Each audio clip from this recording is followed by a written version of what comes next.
Assalamualaikum warahmatullahi wabarakatuh.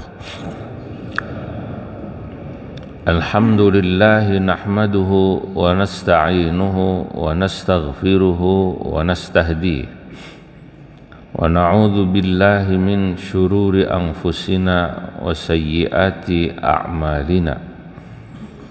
Man yahdihillahu fala mudilla lahu wa man yudlil fala hadiya lahu. Ashhadu an la ilaha illallah wahdahu la syarika lah, syahadatan tunji qailiha min ahwal yaumil qiyamah. Wa ashhadu anna Muhammadan abduhu wa rasuluh la nabiyya ba'dah. Allahumma salli wa sallim ala habibina wa nabiyyina wa maulana Muhammadin wa ala alihi wa ashabihi al-ghurril mayamin wa man tabi'ahum bi ihsan wa man sara ala nahjihim min ayyamin madiyah ila yaumiddin, amma ba'du. Saudara-saudara, Bapak Ibu jamaah yang dimuliakan Allah, di bulan Rabiul Awal ini izinkan saya untuk membahas tema-tema berkaitan dengan Nabi kita Muhammad sallallahu alaihi wasallam. Tapi saya membawa sebuah kitab yang ditulis oleh Sayyid Muhammad bin Alawi bin Abbas Al-Maliki, salah seorang ulama terkemuka, guru daripada guru-guru atau ulama-ulama Indonesia yang tinggal di Makkah. Beliau sudah wafat, yang rumahnya di Rusaifah. Alhamdulillah saya beberapa kali silaturahim ke sana. Saat ini yang melanjutkan adalah putra beliau yang dikenal dengan sebutan Said Ahmad namanya. Kitab ini berjudul Muhammad Al-Insanul Kamil, Muhammad seorang manusia yang sempurna. Saudara-saudara, Said Muhammad dalam kitab ini menjelaskan betapa Nabi Muhammad sallallahu alaihi wasallam itu diberi kesempurnaan oleh Allah Subhanahu wa taala. Kesempurnaan, sekali lagi. Tentu kesempurnaan yang dimiliki manusia, bukan kesempurnaan yang kemudian dibandingkan dengan kesempurnaan yang dimiliki Allah Subhanahu wa taala. Manusia dengan kelebihannya, dia pasti memiliki sisi-sisi kemanusiaannya. Paham ya Pak ya? Manusia itu kalau tidak makan lapar gitu loh. Itu kalau kemudian lapar bukan berarti tidak sempurna. Manusia itu sebagai manusia, Nabi misalnya ya masih ke pasar. Tapi justru di sana menunjukkan sisi kesempurnaan bahwa yang bersangkutan adalah manusia gitu.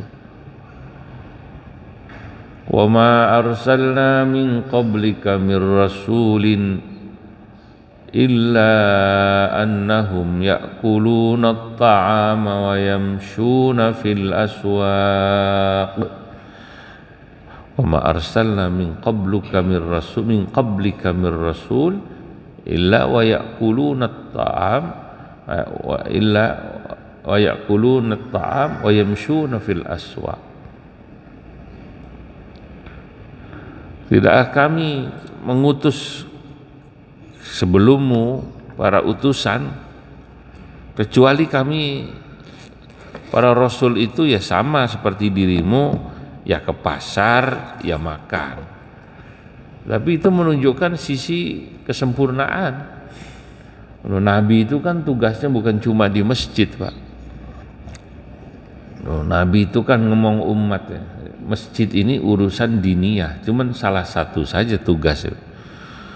Tapi hidup ini kan tidak hanya aspek agama saja, kita ini juga hidup sesungguhnya ada aspek sosial kemasyarakatan. Maka Nabi itu paham bahkan urusan-urusan kepasaran, tentang pasar.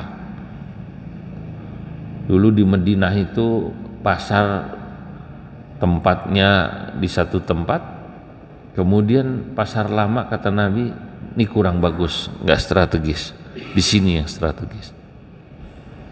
Bahkan Nabi kemudian menunggui sahabat yang memasangi tali gitu untuk bikin pasar. Zaman dulu kan belum tembok, tapi semacam tali ya, talinya juga dari kayu gitu ya, kemudian dibatas-batas, disitulah orang berniaga. Nabi juga kemudian yang menginstruksikan sahabat membuat hammam di sebuah tempat yang lapang, datar, terlihat dari semua penjuru. Nah ini strategis ini kalau dibikin untuk toilet umum. Dulu kan orang toilet pada masa itu tidak di dalam rumah ya Pak ya, jangankan ke zaman Nabi, saya masih melihat tahun-tahun 90 atau 80 sekian, di kampung itu orang kalau buang hajat di kebun, betul ya, kalau di kebun nggak cebok itu, di kebun itu ntar pakai sarungnya dipegangin bagian depannya. Kadang-kadang ya sarungnya emang udah cari sarung yang kotor, kalau kesenggol dibiarin gitu ya, karena memang waktu itu tidak terbiasa orang bikin tempat ya di rumah kemudian ada septic tank seperti zaman sekarang yang canggih dengan ditemukannya ilmu pengetahuan ya. Nah, itu Nabi itu di sini. Nabi juga yang kemudian mengatur tentang perumahan. Gimana perumahan di Madinah itu diatur, jalannya begini. Nabi juga kemudian mengatur bagaimana sahabat kalau bangun rumah tidak boleh menutup jalan angin, udara, cahaya tetangganya. Masya Allah. Jadi sebenarnya nih kalau sekarang kalau kita pakai aturan yang benar, bangun rumah kan sebenarnya kalau tanah itu kan harus semeter ke kanan, semeter ke kiri, semeter ke belakang. Kalau ke depan malah berapa sekarang? GSB itu 5 ya Pak ya. Di sini aturannya berapa? Aturan resminya depan 5 meter ya mestinya.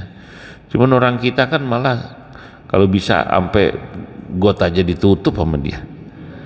Nah gimana lagi Pak, tanah saya cuma 2,5 meter kali 6. Kalau kurangin semeter rumah saya cuma 0,5 meter dong kan gitu. Nah itu bagaimana Nabi itu luar biasa itu.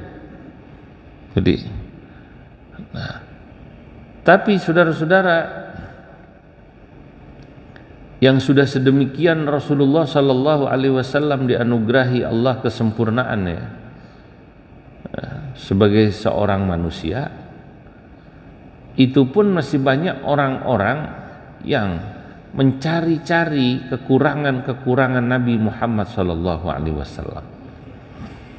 Nabi itu dicari-cari kekurangannya, Pak. Tapi apa yang terjadi? Banyak orang yang melakukan penelitian tentang bagaimana kekurangan Nabi.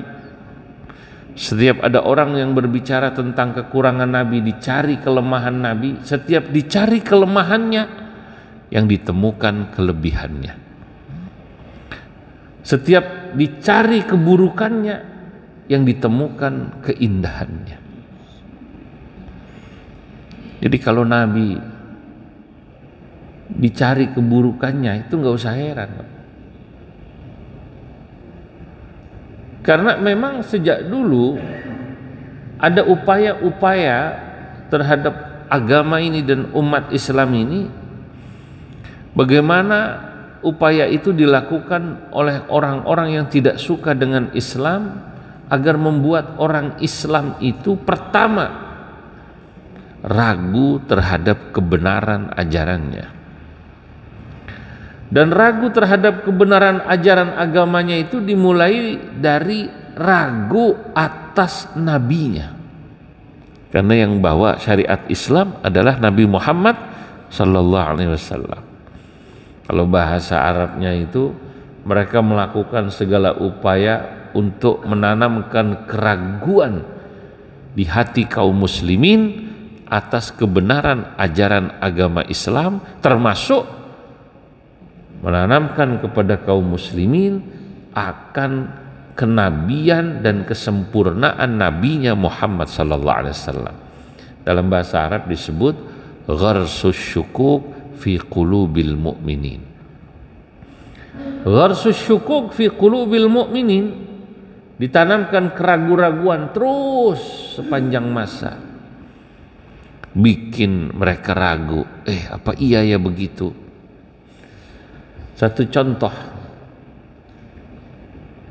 dulu ada orang ketika membahas tentang bagaimana Nabi Muhammad sallallahu alaihi wasallam itu kalau dalam pandangan umat Islam dan ajaran yang diajarkan kepada kita, ketika Nabi memiliki istri lebih dari 4, ya, kita tahu bahwa dalam syariat Islam laki-laki itu boleh menikah, boleh ya Pak, bukan, itu pun dalam kondisi darurat ya. Jadi poligami itu sebenarnya emergency exit, itu dilakukan ketika apa namanya, darurat. Kalau orang mau naik tangga, maaf, naik ke lantai 20, saya mau tanya, enakan naik tangga apa enakan naik lift? Naik lift. Naik lift itu ibarat orang punya istri 1. Orang kalau mau hidupnya nyaman, karena hidup ini berat, ibarat posisinya di lantai 20, ya naiklah apa namanya, lift. Tapi gedung yang tinggi itu tetap biasanya kalau sudah ada lift, arsitek akan mengatakan harus ada yang namanya apa namanya, tangga darurat. Tangga darurat itu, itulah syariat di mana orang itu dikasih jalan keluar, emergency exit. Kalau ada gempa, kalau ada apa lagi, kebakaran, lewat situ. Sebab lift nggak boleh, bahaya, listrik mati, di tengah tambah mati. Itu gambarannya Pak. Maka kalau ada orang dia memilih beristri lebih dari 1, itu sebenarnya orang senang olahraga dia.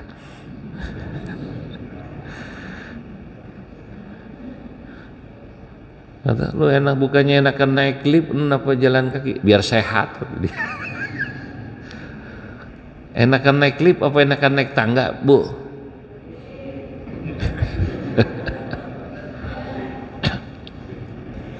Itu logik, betul, enak, nyaman. Bapak-bapak enakan naik lift apa naik tangga Pak?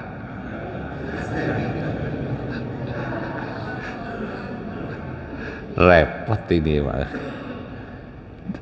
Lah, ya resikonya orang kalau naik tangga begitu, udah keringetan. Nah, jantungan kalau dia nggak siap, betul apa enggak? Ngos-ngosan, ya. Ada itu, sebab boleh jadi seseorang, ya walaupun itu sih alasan yang selalu akan dibuat-buat ya, nggak punya keturunan misalnya dari istri pertamanya, walaupun itu alasan yang mungkin ya dibenarkan kalau sama-sama ikhlas ridho, yang perempuan ridho, cuman ya ridhonya perempuan, lakinya kawin lagi, tetap aja sebenarnya ridhonya ridho-ridhoan gitu ya, gimana lagi. Atau sakit, istrinya sakit, si suami tak mau menceraikannya, tapi istrinya memberikan kesempatan suaminya apa namanya, nikah lagi. Itu emergency exit Pak. Lah, Nabi Muhammad SAW ini kita tahu istrinya lebih dari 4. Yang masih digabung ketika masih beliau sampai wafat itu 9 ya. Kalau dengan yang kemudian meninggal dan kemudian berpisah 11.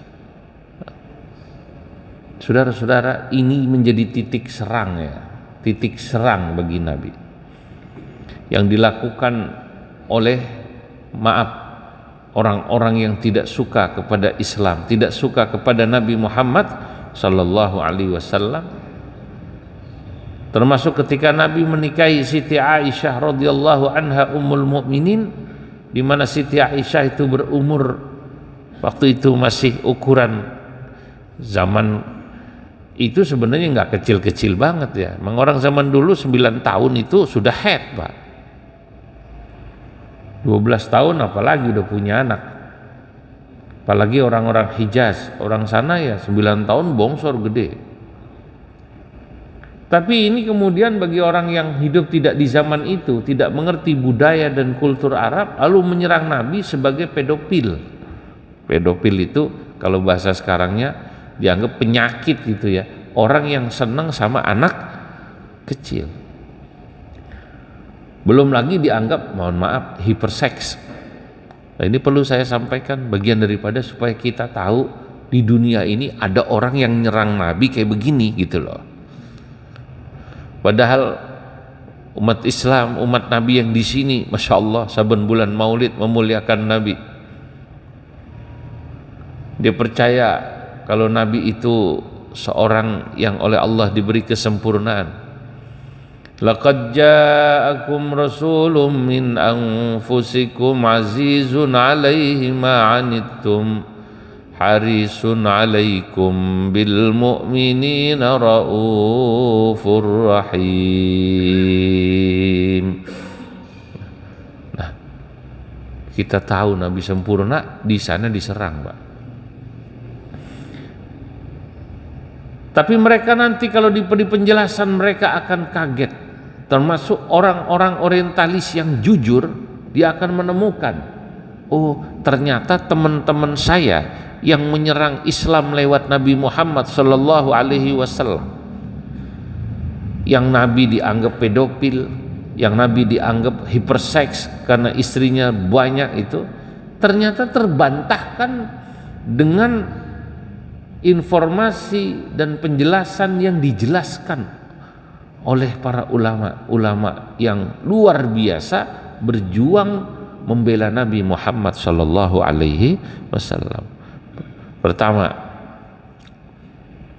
tadi saya sudah katakan kalau disebut Nabi pedofil karena menikahi Siti Aisyah, sekali lagi itu tentang kultur budaya pada masa itu, yang menikah itu umur segitu dan nikah itu loh. Amr bin As, bapaknya Abdullah bin Amr bin As, itu adalah sahabat yang antara umur bapak dan anak bedanya cuman 11 tahun atau 12 tahun, Pak.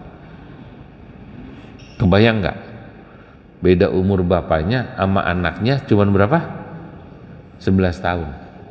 Kalau kayak kita kan adik kakak itu. Ini supaya kemudian orang bisa membandingkan, maksud saya. Karena Amr bin As waktu nikah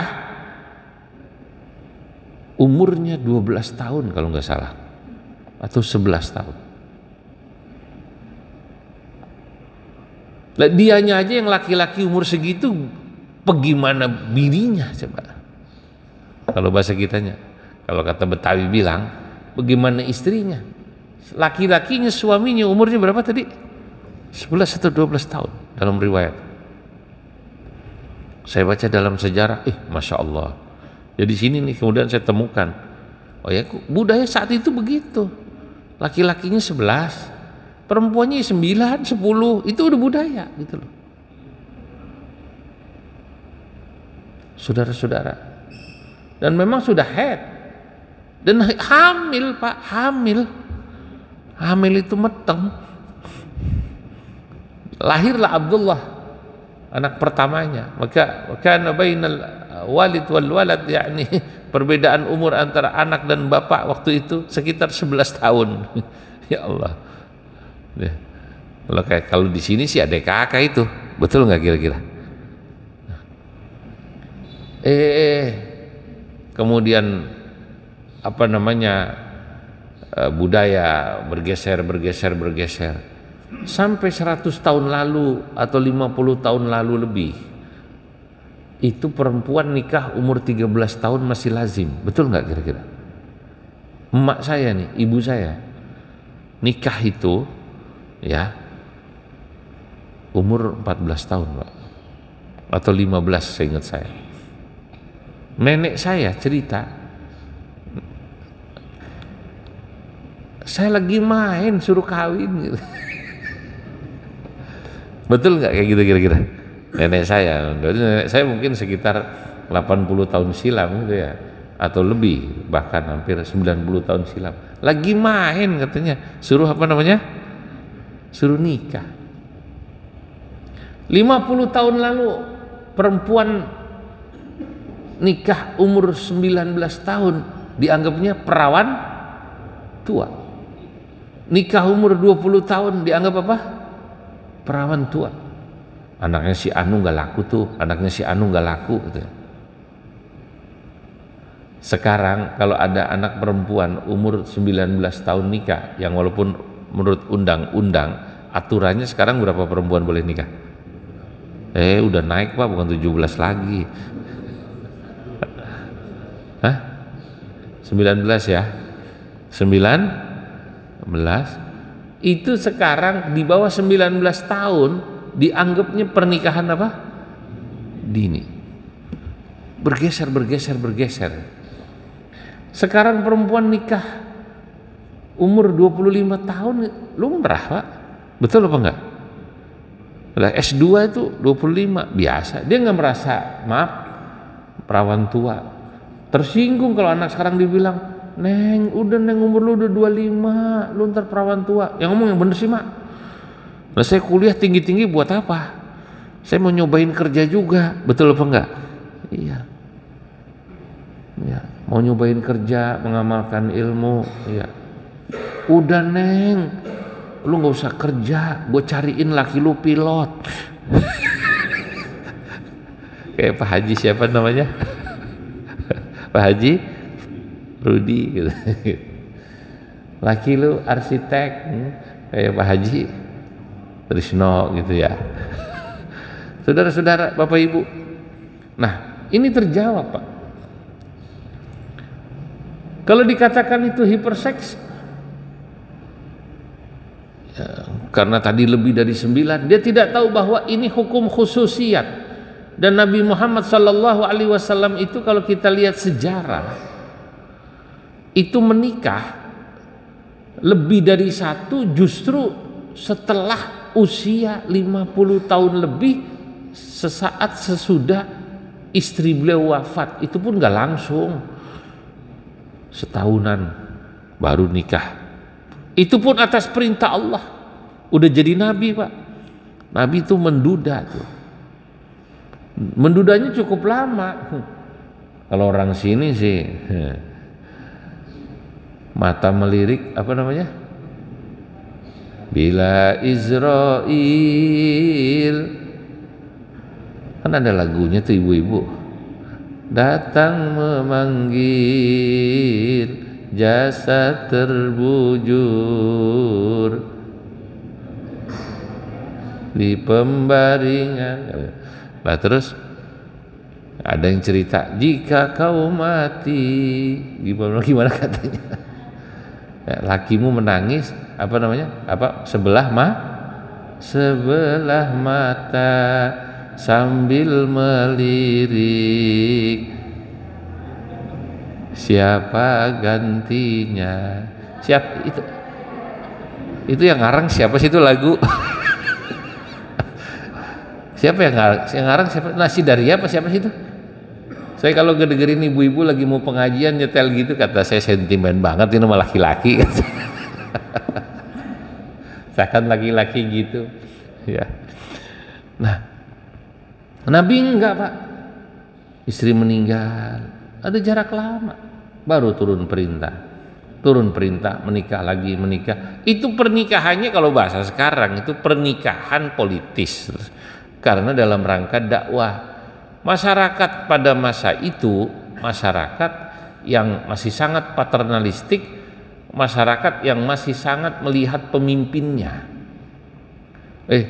Kalau kepala sukunya masuk Islam karena besanan, ntar satu kampung Islam semua. Lah, Nabi itu begitu.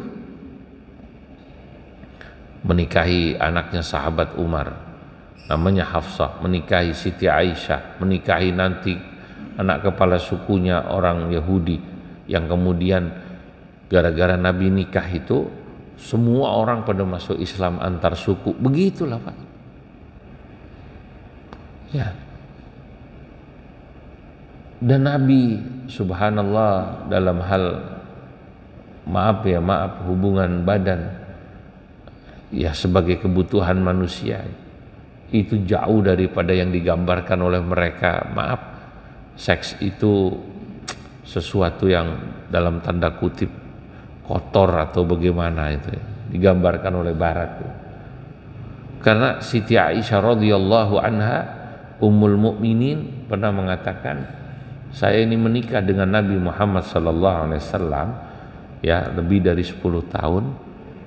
Kata Siti Aisyah, ma ra'aitu minhu syai'a wa la ra'a minni syai'a. Saya menikah dengan Nabi, maaf bahasa gampangnya nih, ini kan dewasa semua ya.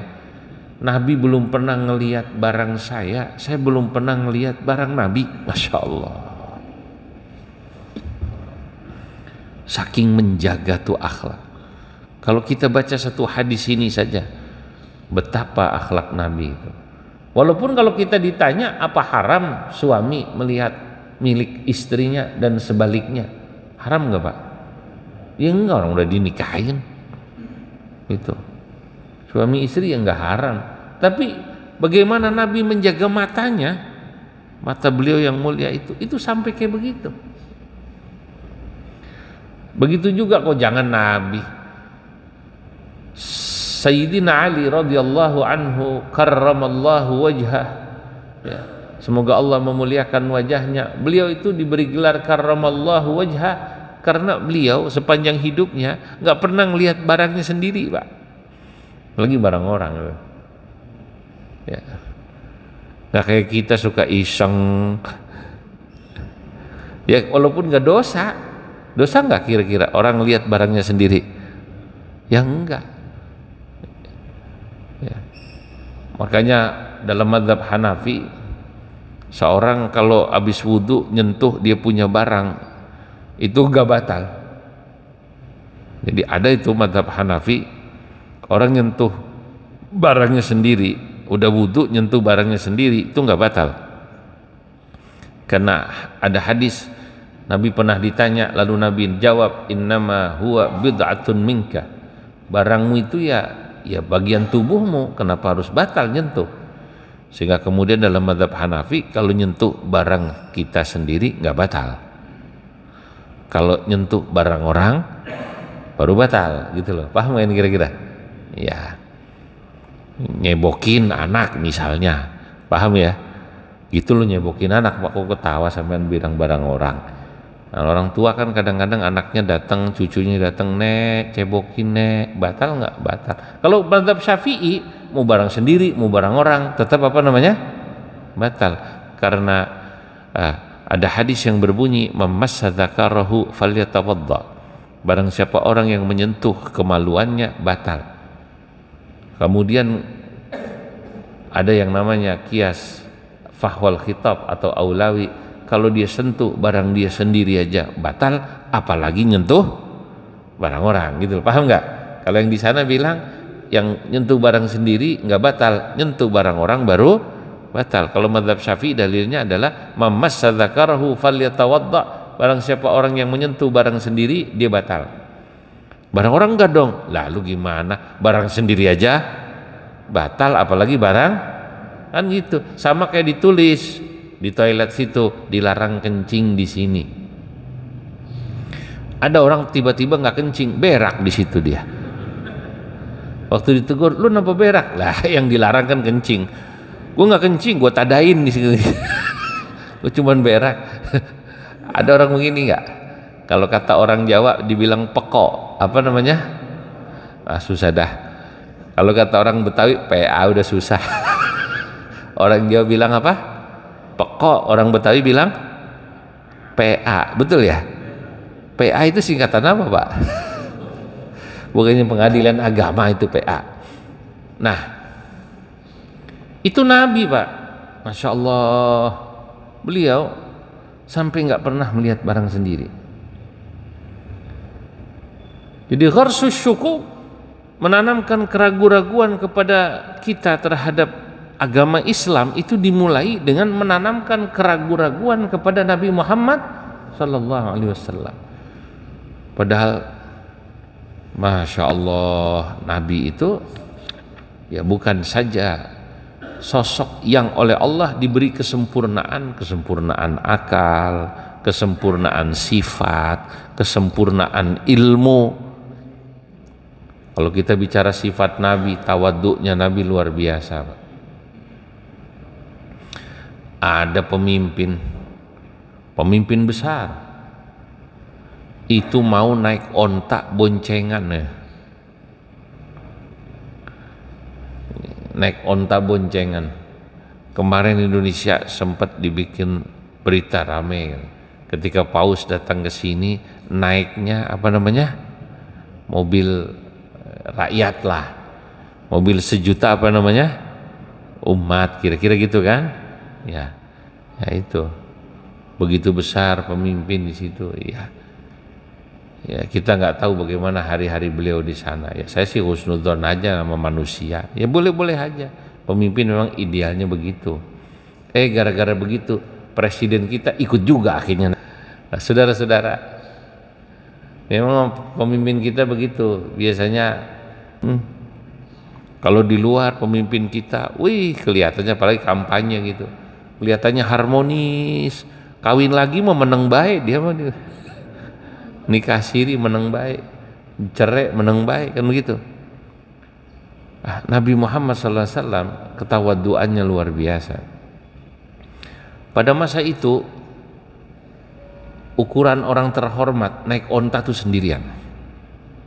Ini ukurannya, naik onta apa namanya? Sendirian. Nabi boncengan, sini. Masya Allah, sampai orang gak habis pikir. Dan inilah yang kemudian diikuti oleh sahabatnya yang melihat kesederhanaan nabinya, ketawaduan nabinya. Sampai pada saat Umar bin Khattab menjadi khalifah Amirul Mukminin yang kemudian masuk ke Mesir, waktu itu gubernurnya Amr bin As. Itu kalau kemarin banyak berita di Indonesia melihat pemberitaan pemimpin tertinggi umat Katolik naiknya cuman mobil apa namanya? Mobil rakyat lah gitu ya. Dulu orang-orang Mesir, Nasraninya, orang Egypt atau Kiptinya kaget gitu. Gubernur Mesir termasuk penguasa Mesir dari Alexandria melihat Umar bin Khattab. Anda tahu, Umar bin Khattab jalan naik onta sama ajudannya.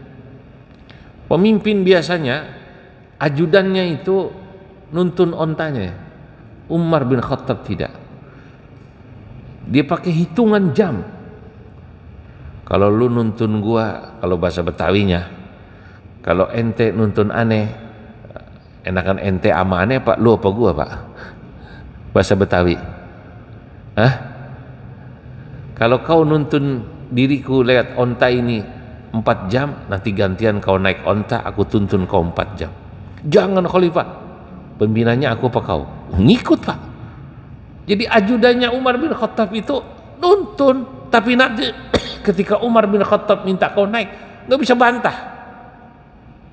Naik, udah Umar bin Khattab galak Umar bin Khattab. Kalau udah punya mau, sampai setan aja takut. Bener, ada hadis di mana Nabi Muhammad sallallahu alaihi wasallam bersabda, "Masalaka Umaru fajjan illa wasalaka syaitanu fajjan ghairal ladzi salak. Dalam riwayat lain, illa wasalaka syaitanu fajjan akhar. Tidaklah Umar bin Khattab melewati satu jalan kecuali setan melewati jalan lain. Begitu mau papasan, ada Umar, gua balik kata setan gitu. Mau papasan apa namanya? Balik, mau peruis, muter dia.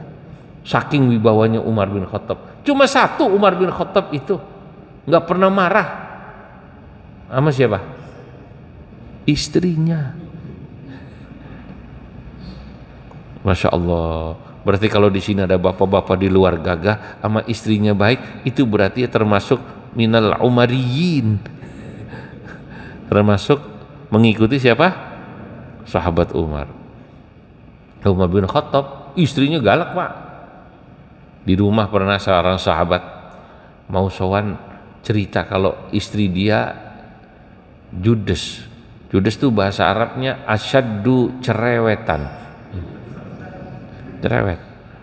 Dia begitu mau ngadu sampai depan rumahnya Umar bin Khattab, ternyata istrinya Umar bin Khattab lebih galak, lebih cerewet dari bini dia, dan Umar bin Khattab diem aja. Iya mah, iya, nggak apa-apa, iya mah gitu. Kata sahabat ini, sahabat Umar aja di omelin bininya diem lagi meneguh, katanya mau lapor. Ternyata senasib. Begitu kemudian dia berbalik, Umar bin Khattab lihat orang itu berbalik, dipanggil, ada apa kau pulang? Kau pasti nggak enak ya gara-gara kau tadi dengar istriku lagi, kalau bahasa Betawinya nyap-nyap, apa namanya? Lagi apa? Lagi nyap-nyap, gimana marah? Gini, aku mendiamkan istriku begini itu karena apa? Karena diriku merasa hutangku lebih banyak, hutangku kepada istriku lebih banyak, hutang. Jasa dia padaku jauh lebih banyak. Dia mencucikan bajuku, memasakkan masakanku, padahal itu bukan kewajibannya. Perempuan tubuh masak bukan kewajiban dia sebenarnya, nyuci bukan kewajiban dia. Loh, ini saya jujur terbuka, jarang ada ustadz bilang begini ya. Kewajiban istri cuma dua, satu taat pada Allah, ya, atau yang pertama taat pada kalau diturunkan lebih detailnya adalah mendidik anak, ya. Kedua taat sama suami. Makanya kalau bapak-bapak ngelihat pulang sampai rumah istrinya lagi ngajarin anaknya ngaji, belajar, buka kalau makanan nggak ada, jangan marah, dia sedang mengerjakan tugas utamanya, mendidik apa namanya? Anak. Ya udah keluar aja pak, cari nasi goreng kayak bakso kayak gitu. Tapi kalau pulang ngelihat makanan banyak di meja tapi istrinya asik nonton drakor, anaknya lagi main apa namanya, lagi main game, bapak boleh marah. Lu kenapa anak lu nggak diajarin kayak begitu? Saya udah capek masak segala macam dari pagi nyuci. Itu bukan kewajiban utamamu. Kewajiban utamamu mendidik anak itu, Pak. Kedua, kewajiban utama istri itu adalah taat sama suami. Kalau disuruh masak baru taat, disuruh nyuci taat, disuruh ngepel, nah itu kewajiban. Nah, ini Umar, Pak. Tapi Umar mengikuti Nabi dalam hal ketawaduan yang luar biasa itu tadi. Pas sampai Mesir, saya lanjutkan. Sampai Mesir, pas masuk Mesir, jatah Umar bin Khattab di bawah. Yang naik onta siapa? Nah, kalau Nabi itu satu onta berdua, itu udah ketawaduan. Umar kayak begitu, nuntun anak buahnya. Kau manusia gantian, tadi saya udah di atas, sekarang kau lah, kata. Pas sampai di Mesir, orang nunggu kan, namanya datang. Oh, itu rombongannya datang katanya, ditunggu. Begitu uskup sana, kalau bahasa kita uskup Mesir, sama gubernur Mesir. Yang mana Amirul Mukminin? Ya itu yang nuntun. Kaget orang itu. Besok lagi kalau kesini lagi, beliau jangan duduk di samping, yang nyupirin baru keren. Nyupirin gitu. Paham nggak itu kira-kira? Nah, ini nuntun Pak. Malu tuh, hebat. Ada pemimpin begitu. Nah itu Umar bin Khattab. Lah ini Umar bin Khattab begini, ini mengikuti Nabi Pak. Nabi dulu satu onta berapa? Berdua. Duduk bareng. Nah, tapi yang sudah luar biasa begini Nabi masih diserang. Nah, Anda tidak perlu kaget. Termasuk nanti dicari ayat-ayat dalam Al-Quran yang seakan-akan itu menunjukkan kelemahan Nabi. Salah satunya ayat yang kemudian pernah geger seorang penceramah itu dari Bandung, kalau seingat saya, menerjemahkan wa wajadaka dhallan fahada. Ya, ini sebenarnya bukan barang baru kalau kemarin di Bandung rame itu, dan Allah menemukan dirimu sesat, kan begitu kan? Diartiin apa adanya, dibilang katanya Nabi Muhammad sesat. Fahada, maka kemudian Allah memberikan petunjuk padamu. Lalu dia bilang Nabi Muhammad juga dulu sesat, saudara-saudara. Ngawur. Apakah pantas seorang nabi yang disebut akramal khalqi lalu kemudian memiliki sifat sesat? Tentu tidak pantas. Mensifati Nabi dengan sebutan sesat seperti yang diartikan secara letterlek itu keliru. Itu kenapa orang belajar tafsir, belajar hadis ada ilmunya.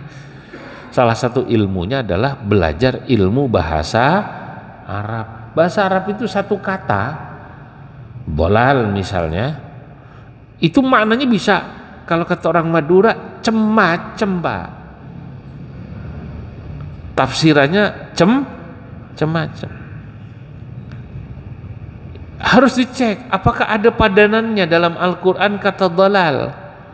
Ternyata Nabi Yusuf dulu pernah mengatakan kepada anak-anaknya Nabi Yusuf, mengatakan kepada Nabi Yakub, bapaknya Nabi Yusuf, siapa namanya? Siapa? Yakub, innaka lafi dhalalikal qadim. Wahai bapak, engkau masih dalam dalal. Dalal di sini tidak diartikan kesesatan, tapi labi hubbikal qadim. Ketika Nabi Yakub bercerita tentang ingat-ingat Nabi Yusuf, maka anak-anaknya yang gede-gede, kakaknya Nabi Yusuf yang buang siapa namanya? Nabi Yusuf. Dibuang kemana Pak? Ke sumur, bilang, wahai bapak, bapak ini lafi dhalalikal qadim. Cintanya sama Yusuf masih begitu aja. Ay lafi mahabbatikal qadimah, atau lafi hubbikal qadim. Kecintaanmu pada Yusuf masih kayak dulu aja. Padahal Nabi Yusuf sudah jadi apa namanya? Menteri di sono. Bapaknya masih ingat terus. Kakak-kakaknya jealous, paham nggak kira-kira? Jealous. Cinta itu disebut dalal kadang-kadang. Tapi bukan sesat. Nah, wa wajadaka dhallan fahada. Maka di sini nanti sebagian ulama menafsirkan sesungguhnya Allah menemukan dirimu masih dalam kecintaanmu yang lama. Kecintaan Nabi yang lama. Maksudnya orang-orang Arab itu dulu punya kecintaan terhadap suku. Paham ya Pak ya? Ya kalau bahasa kita juga orang Betawi Persija dong. Paham gak ini kira-kira? Persija.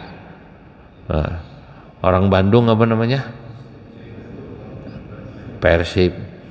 Maka ada gubernur dari Persib mau masuk Persija, boleh nggak tuh? Anak muda kan begitu bilangnya. Ini guru dipilih gak tuh gubernur Persib? Kira-kira begitu. Jadi contoh-contoh. Jadi seperti itu Pak. Nah, fahada. Lalu Allah menunjukkan ya sesuatu yang lain. Nah, jadi ayat semacam ini sangat banyak dalam Quran, sangat banyak. Saya ulangi, yang kalau orang tidak belajar tafsir dengan benar dari guru yang benar, kemudian dia baca dari luar, dicari itu seakan-akan Nabi Muhammad ragu terhadap Al-Quran, seakan-akan Nabi Muhammad bagaimana. Jawabannya cuma satu. Kalau Anda menemukan tulisan-tulisan semacam itu, penjelasan-penjelasan yang semuanya mencoba untuk menurunkan bahkan menjelek-jelekkan Nabi Muhammad dan membuat kita ragu atas kebenaran ajaran agama ini, dengan cara membuat kita ragu kepada yang membawanya, siapa? Nabi Muhammad sallallahu alaihi wasallam.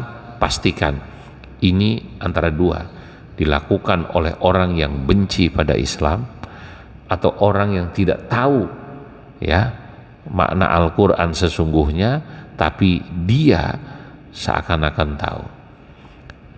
Maka wajib kita yakini dalam diri kita bahwa Nabi Muhammad itu dibersihkan dari kekurangan. Banyak ada ayat dikatakan wastaghfir li dzambika afallahu anka, Allah memaafkan dirimu, mintalah ampun atas dosamu. Loh, ini kalau orang nggak ngerti tafsir, Nabi Muhammad aja punya dosa, Pak. Paham gak itu? Allah memaafkanmu, berarti Nabi Muhammad punya salah dong, Pak. Ini ayat-ayat semacam ini nanti ini harus kemudian dikasih highlight garis bawah, ini ayat yang perlu ditakwil, dikasih penjelasan khusus. Karena kita sudah diajari waktu kita belajar tauhid, seluruh nabi itu, bukan cuma Nabi Muhammad, semua nabi itu maksum. Maksum artinya dijaga dari dosa.